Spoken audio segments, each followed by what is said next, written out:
Regardez bien, vous allez voir comment on fait une boule de Canton avec Jacques Gouillet. Il est sculpteur ornemental sur bois. Ils sont deux en France et nous sommes, pour l'enregistrement, du côté du budget. Et voilà la boule de Canton. On va se bien montrer. Alors voici une boule de Canton que j'ai finie hier. Je vais vous montrer maintenant le principe de fabrication qui est relativement simple. Bien, la boule de Canton, c'est qu'il y a plusieurs...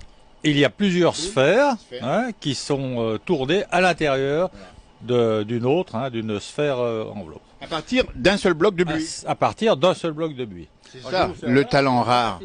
On va le montrer ici sur la pièce. Comment s'appelle d'ailleurs l'engin ici? Alors voici un tour à bois, un mandrin hémisphérique qui permet de maintenir la boule.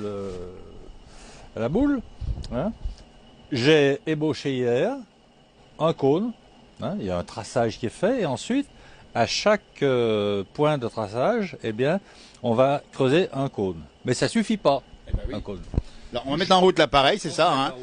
Écoutez, là, c'est extraordinaire. C'est un métier très très rare, avec des pièces vraiment uniques et qui sont magnifiques. Les boules de Canton, ça a été inventé du côté de l'Autriche, parti ensuite du côté de la Chine. Et il a travaillé ça. T'as appris ça où du coup? J'ai appris ça à partir d'une personne qui s'appelle Robert Bosco, qui est ingénieur chez Matra et qui a opté donc pour ce genre de fabrication. Comment s'appelle l'engin ici? Alors ça, c'est un porte-outil qui va me servir à introduire dedans des outils en acier rapide.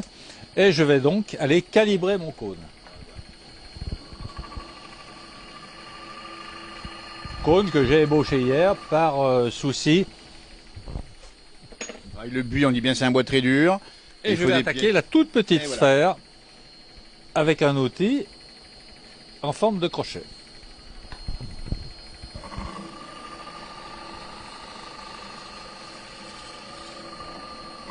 Et voilà, j'ai fait 1/12 de la petite boule. On va montrer un petit peu le trou ici à l'intérieur. Voilà, ça se passe comme ça. Regardez-moi ça. Et alors, il faut du temps parce que la boule de Canton, il faut combien d'heures?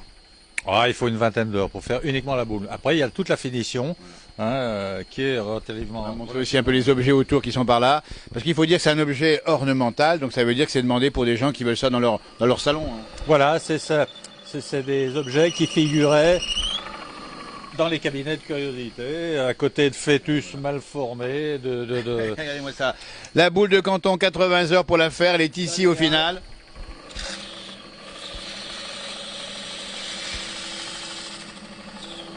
C'est que le début pour les vider, et puis après il faut encore tout enlever ce qu'il y a. Et c'est quand même très très long. C'est très très long, c'est bien. Et puis la pièce arrive à s'essorer en tournant, avec la chaleur d'autant plus. Donc il faut pas arrêter. Moi, cette sphère que je commence maintenant, il faut absolument que je la finisse cet après-midi, parce que sinon elle va passer dans la chaudière. Voilà. Et il travaille quand, en général, Jacques?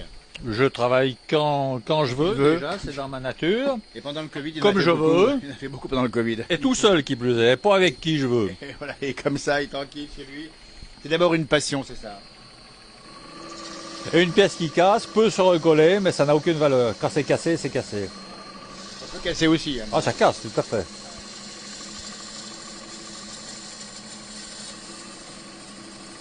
Bravo en tout cas pour ces gestes incroyables ici. Après toi, il y aura peut-être la petite fille qui va reprendre l'affaire, non? Jacques.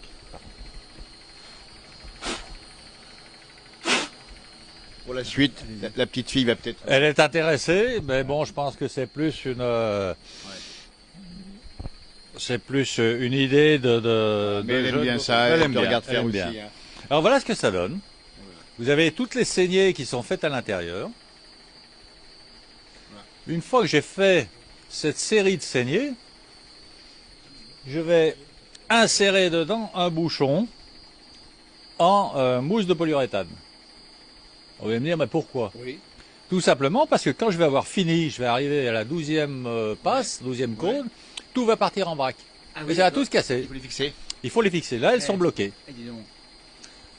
Quand j'ai fini mes 12 cônes, eh bien, j'enlève les bouchons et les sphères sont libres. Alors ça, c'est extraordinaire. Ça, c'est vraiment quelque chose d'unique et de très très rare. Et il faut venir ici, tout simplement. Ah oui, mais moi j'accueille tout le monde. On voit un budget, c'est pas compliqué. Les portes sont grandes ouvertes, que ce soit pour des acheteurs éventuels et surtout des curieux. Je vois quand on fait des expositions, rares sont les personnes qui s'arrêtent pour demander des explications. Et ça, c'est vraiment dommage. Eh ben là, on a déjà quelques-unes. Pour en savoir plus, faut passer ici. Merci beaucoup, dis donc, Jacques. Et ça, c'est formidable. Je répète, et pour précision, que ce tour m'a été fait gratuitement par un ancien élève. C'est sympa, ça. Il a enseigné au collège du budget, c'est ça? Oui, je l'ai eu comme élève. Ensuite, il était chef d'atelier dans une boîte de mécanique. Merci et bravo. En tout cas, à la caméra, c'était Marianne. Et autour, c'était Jacques.